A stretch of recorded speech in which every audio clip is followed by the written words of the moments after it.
Assalamualaikum warahmatullahi wabarakatuh. Alhamdulillahirabbil alamin.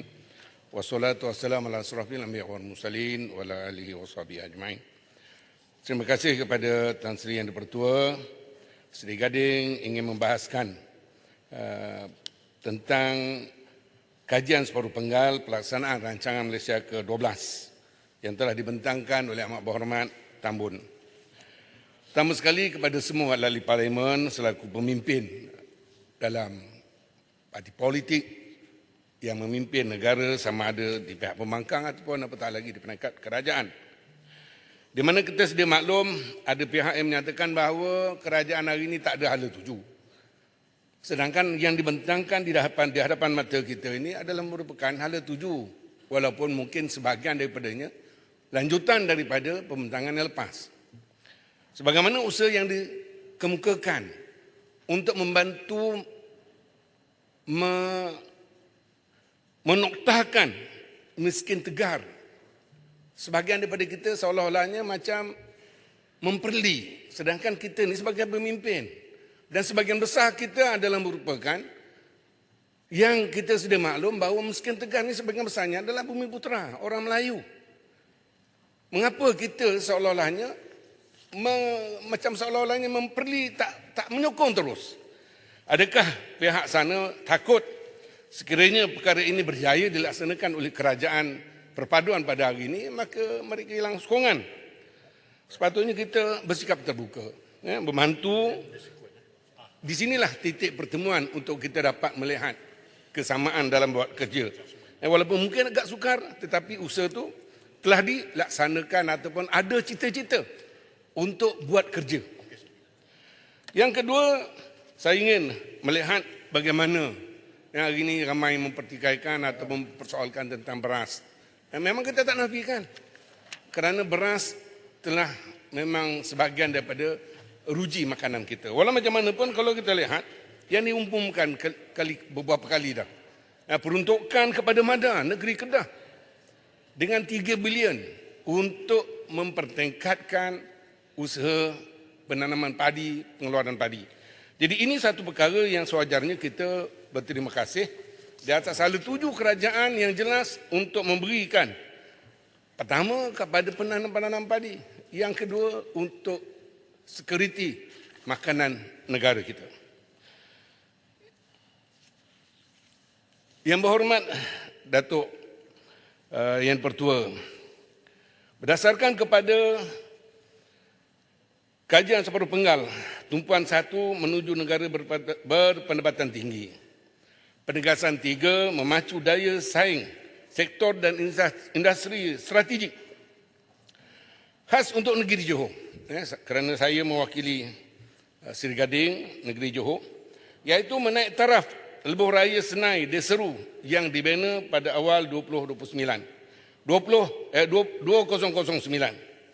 di mana selama ini kita menghadapi masalah selepas jambatan Sungai Johor sampai ke tol Penawar hanya satu lorong sebelah. Dan hari ini bila diperuntukkan untuk naik taraf, ianya sangat kami bagi bangsa Johor mengucapkan terima kasih. Kerana apa? Kerana di sebelah Deseru, di sebelah Pengerang ada 2 projek besar. Yang pertama, Deseru itu sendiri adalah pusat pelancongan bertaraf antarabangsa. Dengan hotel bertaraf antarabangsa, boleh diadakan persidangan dan pelbagai perkara yang boleh dilaksanakan di Deseru. Begitu juga kalau kita lihat bagaimana di Pengerang itu sendiri. Pengerang Integrated Petroleum Complex yang mengandungi Pengerang Deep Water Terminal dengan bajet 5 bilion ringgit, penapisan minyak mentah 53 bilion ringgit, begitu juga dengan petrokimia Rapid dengan bajet yang telah dikemukakan sebanyak 36 bilion. Tentu ia memberikan satu peluang pekerjaan kepada rakyat, bukan saja untuk rakyat Johor tetapi kepada seluruh rakyat dalam negara kita. Dan ini apabila berlakunya pelebaran naik taraf jalan ini, bagi kami ia sangat sangat berterima kasih kepada Perdana Menteri yang walaupun dalam tempoh 8 bulan, 9 bulan mentadbir dah mengusahakan untuk membesarkan, melebarkan, naik taraf kepada satu kawasan industri yang sangat besar, memberi peluangan kepada bukan sahaja kepada negara, bahkan kepada rakyat yang berada dalam negeri Johor dan seluruh negara. Selain daripada itu, kita juga amat berterima kasih di atas bajet yang telah dikemukakan kerana ia menjimatkan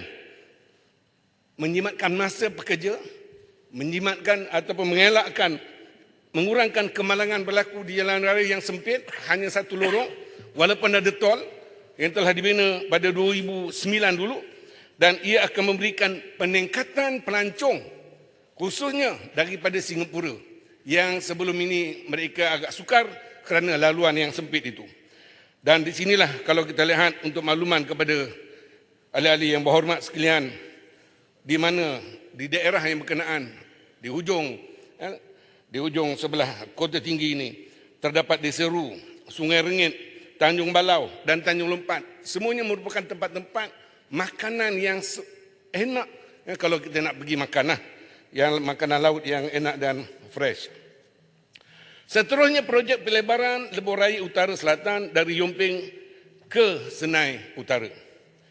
Kalau kita lihat sebenarnya jaraknya tidak jauh, sekitar 80 km. Namun, ianya sangat sesak, terutama pada hujung minggu. Kalau hari Jumaat, menghala ke utara. Kalau hari Sabtu, ke dua-dua hala. Daripada Senai, pergi sampai ke Yomping. Kalau hari Sabtu, ke dua-dua hala. Daripada Yomping ke Johor Bahru, Senai. Dan kalau hari Ahad, ianya jam, mungkin mengambil masa yang biasanya kalau perjalanan itu daripada Yomping ke Johor Bahru ataupun ke Senai Utara itu, ambil masa 30 minit ataupun 40 minit, tengok kepada siapa yang memandu, jenis kereta apa yang dia bawa, dia akan cepat. Tapi kalau waktu hari-hari yang berkaitan dengan cuti, hari raya, perayaan dan sebagainya, dia akan ambil masa terlalu panjang. Sampai kadang-kadang pada hari raya yang lepas, mereka sangkut daripada Tangkak, nak sampai ke Senai, balik ke Johor, ambil masa tidak kurang daripada 6 jam. Ini perkara yang sangat berterima kasih bagi rakyat Johor, khususnya pengguna-pengguna yang menggunakan lebuh raya berkenaan, kerana daripada Yomping sampai ke Senai Utara itu sendiri ada 7 sempang keluar dan masuk.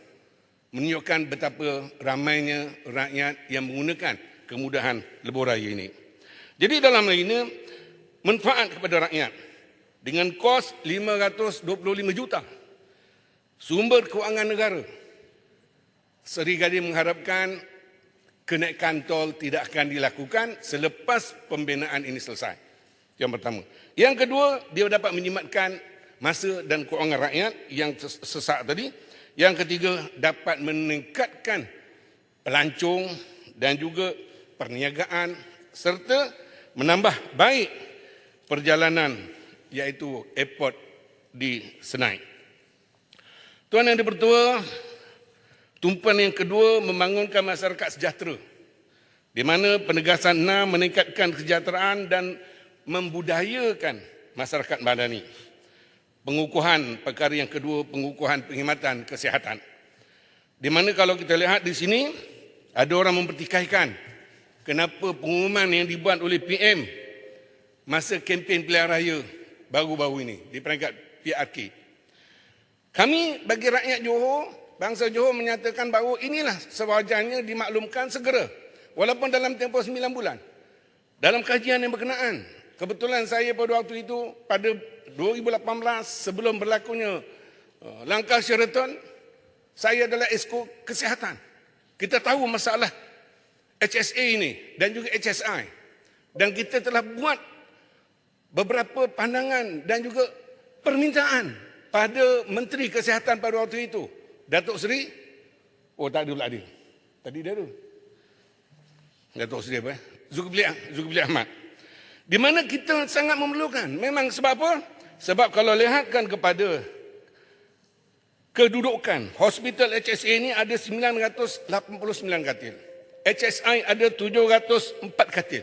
Tetapi dalam daerah Johor Bahru itu sendiri, penduduknya hampir 2 juta. Yang memerlukan pembelaan, penjagaan kesihatan yang bukan main-main. Sedangkan HSA ini adalah merupakan hospital yang menjaga berkaitan dengan jantung, koronari, yang pembedahan untuk wilayah selatan termasuk Sabah dan Sarawak. Manakala HSI adalah hospital yang penghususannya adalah berkaitan dengan kanser. Jadi sebab itulah apabila diperuntukkan kepada pembentukan pembinaan baru sebanyak 500 juta dengan blok baru dan juga parking bertingkat, kami sangat mengalu-alukan atas kebijaksanaan Perdana Menteri yang telah memberikan kepada kita perkara yang terbaik. Yang seterusnya,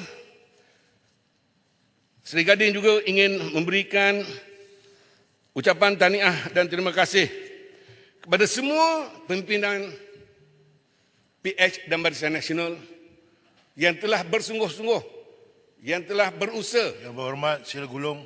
Ya, nak gulung lah ni.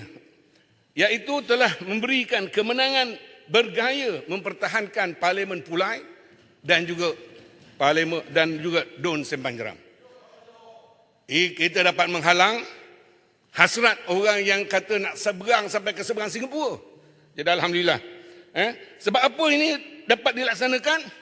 Kerana bangsa Johor melihat bahawa perpaduan membawa rahmah itu adalah lebih baik berbanding dengan ketaksuban dan juga perpecahan sesama kita.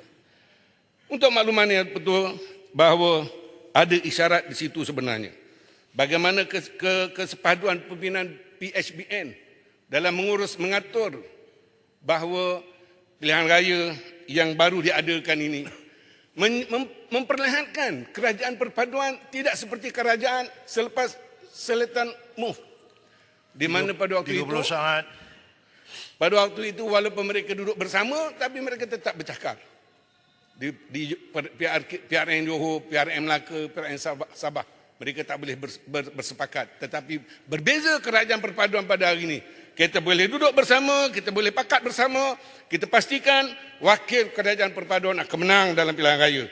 Termasuk insya-Allah di Pelangai. Akhir sekali, permintaan daripada Seri Gading, di mana SPM dan STPM, boleh saya berhenti kejap dulu, langsung azan, nanti saya sambung balik. Bentara.